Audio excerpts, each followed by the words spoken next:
Hello viewers and welcome back to law Chakra. तो बात ऐसी है कि कई दिनों से सुप्रीम कोर्ट पर एक इल्जाम लग रहा है। कहा जा रहा है कि सुप्रीम कोर्ट कुछ ऐसे कदम उठा रही है जो एग्जीक्यूटिव के काम पर डायरेक्ट असर डाल रही है, या कम से कम ऐसा कुछ लोग कह रहे हैं। अब बीजेपी लीडर जैसे कि एमपी निशिकांत दुबे तो डायरेक्टली कह चुके हैं कि जुडिशरी अपने लिमिट्स क्रॉस कर रही है। अब बीजेपी एमपी निशिकांत दुबे ने सुप्रीम कोर्ट के खिलाफ क्या कहा है हमने आपको अपने कई वीडियो से बताया है, पर इंटरेस्टिंगली आपको बता दे कि सुप्रीम कोर्ट में next to be CJI justice BR Gavai के सामने एक लीगल रिक्वेस्ट आई। Request asked for contempt of court action against BJP member of parliament Nishikant Dubey, और इस मामले को नेक्स्ट वीक के लिए जस्टिस बीआर गवई ने लिस्ट भी कर दिया है। इस केस में लॉयर ने सुप्रीम कोर्ट बेंच को बताया कि the remark is viral. Dubey says CJI responsible for civil wars, no reply from attorney general on this. पर क्या ऐसे कुछ एलिगेशंस की वजह से सुप्रीम कोर्ट अपना काम छोड़ देगी?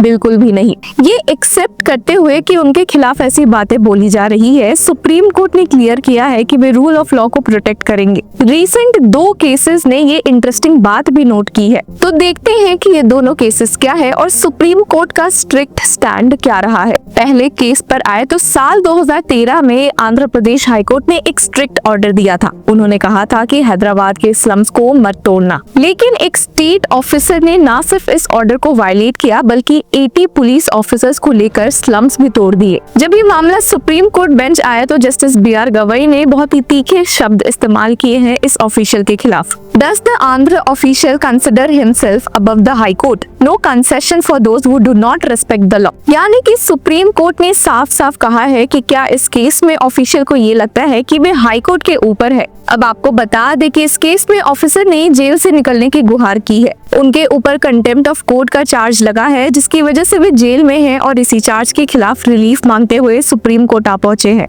2 बच्चे हैं, जॉब चली जाएगी। सुप्रीम कोर्ट में उनके लॉयर ने सारे पॉइंट्स रखे, लेकिन सुप्रीम कोर्ट ने उन्हें मिरर दिखाया। उन्होंने कहा कि उन बच्चों का क्या जिनके घर तोड़ दिए गए। जब उनके एडवोकेट ने ये भी कहा कि ये केस तब की बात है जब said official land revenue officer हुआ करते थे, पर अब वे स्टेट गवर्नमेंट प्रोटोकॉल डायरेक्टर है, तो सुप्रीम कोर्ट फिर भी अनमूव्ड दिखी और पलट जवाब दिया। So now his job is to welcome VIPs and clear the roads by demolishing slums। Court ने क्लियर बोला कि अगर लॉ का मजाक उड़ेगा तो जेल की हवा भी खानी पड़ेगी। सुप्रीम कोर्ट ने स्टेट भी किया कि he should stay in jail and enjoy state hospitality और we can impose heavy cost for people whose houses he demolished। पर इतनी डांट के बावजूद सुप्रीम कोर्ट ने कहा कि वे इस पिटीशन की सुनवाई जरूर करेंगे। तो इस केस से ये तो साफ था कि अगर एक स्टेट ऑफिशियल भी लॉ का पालन नहीं करेगा तो सुप्रीम कोर्ट उसे खूब डांट लगाएगी। पर वही अगर दूसरी केस की बात करें तो सुप्रीम कोर्ट ने यहाँ खुद ही बोला है कि उनके ऊपर ऐसे इल्जाम लग रहे हैं कि वे एग्जीक्यूटिव के डोमेन में इंटरफेयर कर रहे हैं।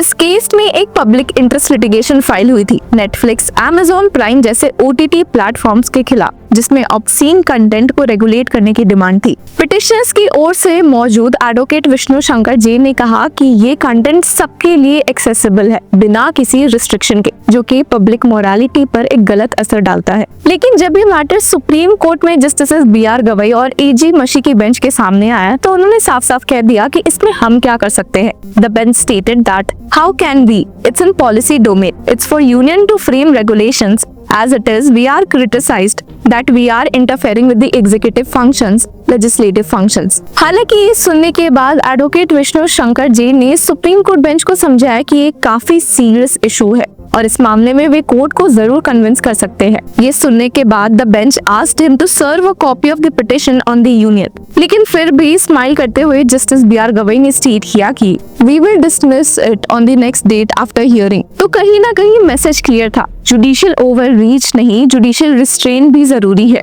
इंटरेस्टिंगली OTT प्लेटफॉर्म्स के रेगुलेशन से जुड़े कई PILs former CGI DY Chandrachud के सामने भी आए थे, जहां उन्होंने कह दिया था कि these are matter of policy, how to regulate the internet, how to regulate the OTT platforms, this is not something we can do under the exercise of the jurisdiction of our power. तो एक तरफ authority misuse करने वाले officer को court ने बहुत डांटा है लॉ के प्रोटेक्शन में, और वहीं दूसरी तरफ कोर्ट ने पॉलिसी फ्रेमिंग के केस में खुद को दूर रखा है लॉ के रेस्पेक्ट में। ये दोनों ही एग्जाम्पल्स ये दिखाती है कि सुप्रीम कोर्ट एक बैलेंस्ड बैलेंस्ड अप्रोच लेके चल रही है। जहां एग्जीक्यूटिव पावर मिसयूज हो रहा है वहां इंटरवेंशन, और जहां पॉलिसी बनाना एग्जीक्यूटिव का काम है वहां रिस्ट्रेंट। अब वीडियो की शुरुआत में हमने आपको बताया था कि कैसे बीजेपी एमपी निशिकांत दुबे ने जुडिशरी पर एक तीखा वार किया है कि वे एग्जीक्यूटिव के पावर में इंटरफेयर कर रहे हैं। तो इस मामले में उन्होंने क्या कहा है, चलिए एक नजर डालते हैं। जिसमें होमोसेक्सुअलिटी जो है एक बड़ा अपराध था।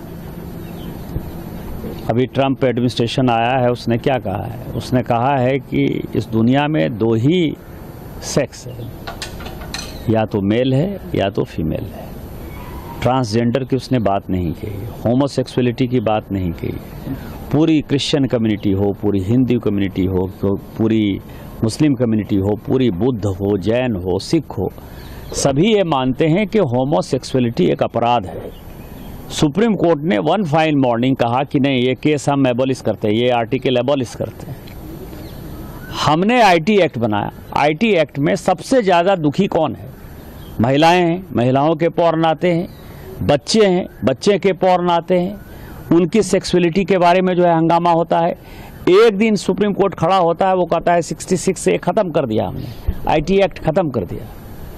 अभी आप समझिए, मैंने आर्टिकल 141 का बहुत बड़ा जो है अध्ययन किया है। आर्टिकल 141 कहता है कि हम जो कानून बनाते हैं, हम जो जजमेंट देते हैं, वो लोअर कोर्ट से लेकर सुप्रीम कोर्ट तक लागू है। लोअर कोर्ट से लेकर सुप्रीम कोर्ट तक लागू है, लेकिन कानून बनाने वाला जो है आर्टिकल 368 क्या कहता है? आर्टिकल 368 कहता है कि इस देश के संविधान को, पार्लियामेंट को सभी कानून बनाने का अधिकार है। कानून की व्याख्या करने का अधिकार सुप्रीम कोर्ट का है। वो कह रहा है कि 3 महीने में जो है राष्ट्रपति बता दें कि क्या करना है, 3 महीने में गवर्नर बता दें कि क्या करना है। और उसके बाद आज जो है ये देश राम कृष्ण सीता राधा द्वादश ज्योतिर्लिंग से लेकर 51 शक्तिपीठ का है। सनातन की परंपरा है, लाखों साल की परंपरा है। आप जब राम मंदिर का विषय होता है तो आप राम मंदिर में कहते हो कि कागज़ दिखाओ, कागज़ दिखाओ। कृष्ण जन्मभूमि का मामला आएगा मथुरा में तो कहोगे कागज़ दिखाओ। आप जब शिव की बात होगी, ज्ञानवापी मस्जिद की बात आएगी, कागज़ दिखाओ। और आज केवल आप मुगलों के आने के बाद जो मस्जिद बने हैं उसके लिए कहते हैं कि आप कागज़ कहाँ से दिखाओ। इस देश में धार्मिक युद्ध भड़काने के लिए केवल और केवल सुप्रीम कोर्ट जिम्मेवार है।